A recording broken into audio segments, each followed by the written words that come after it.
All right, guys, we have a big game on Sunday versus Detroit Lions. It's going to be an early game, so I'll be here right after church and live and watching it. I don't know what to expect from Detroit, guys. I mean, I watched them earlier on in the season, and they looked like one of the worst teams in the league, and I was like, okay, that's going to be a win. All right, we got that one, hopefully. But then I watched the full game when they beat the Patriots. And I don't know if they beat the Patriots because they know the Patriots because Coach used to face Tom Brady in practice every day and he knew how to shut down Tom Brady. Maybe that was it. But the fact that they did execute it is enough to know that they can provide us a lot of resistance with our offense, if you know what I'm saying. So it's not going to be easy game. They got a lot of talent over there for sure.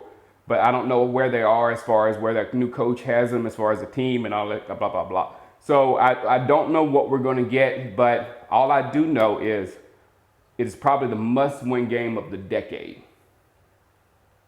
Because if we lose this football game to the Detroit Lions with the rest of the schedule, with the schedule that we have, we're going to pick each other apart. The fan base is going to go after each other like nobody's business.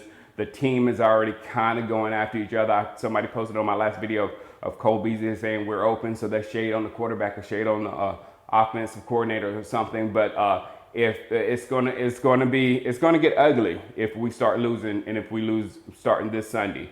And I don't think there's any way that we come out of it whatsoever. So that's why I say this is the game of the decade, because it could be the end of this regime and whatever, and then we have to build a new regime. And I hope we pick the right person to do it, because the last two times it was tough. And the first time, Jimmy Johnson. The second time with building this, guys, that brings me up to what I'm going to talk about now, and it's Tony Romo. Tony Romo tonight has a football life, and I've been up since 4. But if I'm still awake and like this, I'm going to go over there, I'm going to turn on a live camera, and I'm going to watch a football life live with you, and we're going to talk about Romo and whatnot. But that's going to be a good time watching him and all that kind of stuff.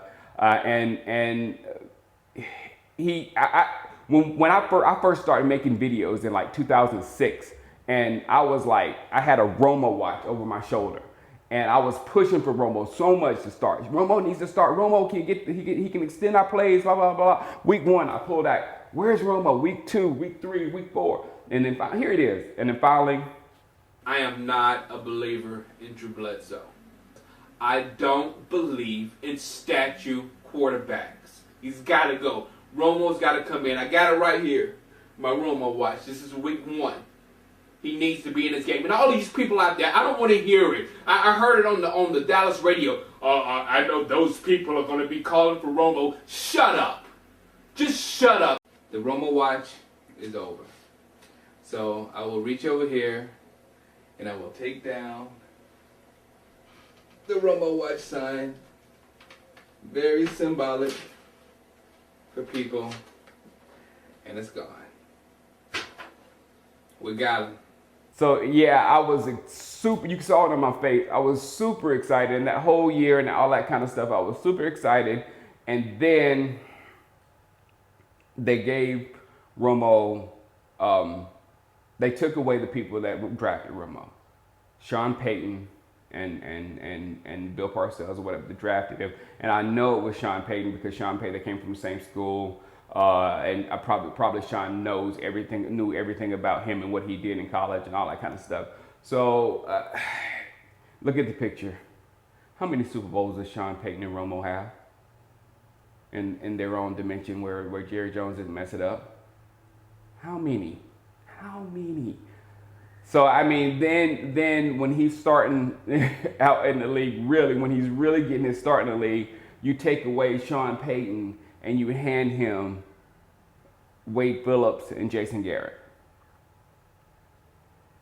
So then immediately, Romo had everything on his. So if Jason Garrett doesn't know what he's doing now, your mind is blown about how much Tony Romo was doing in the early days as well. So we expected that guy to put everything on his back and carry us year after year after year. And I was like a broken record. We're using Romo wrong. We're breaking him. We're using him wrong. We're using Romo up. We're using him up. and we finally used them up, and everybody's like, "Where's Romo?" I was like, "We used them up. We broke them.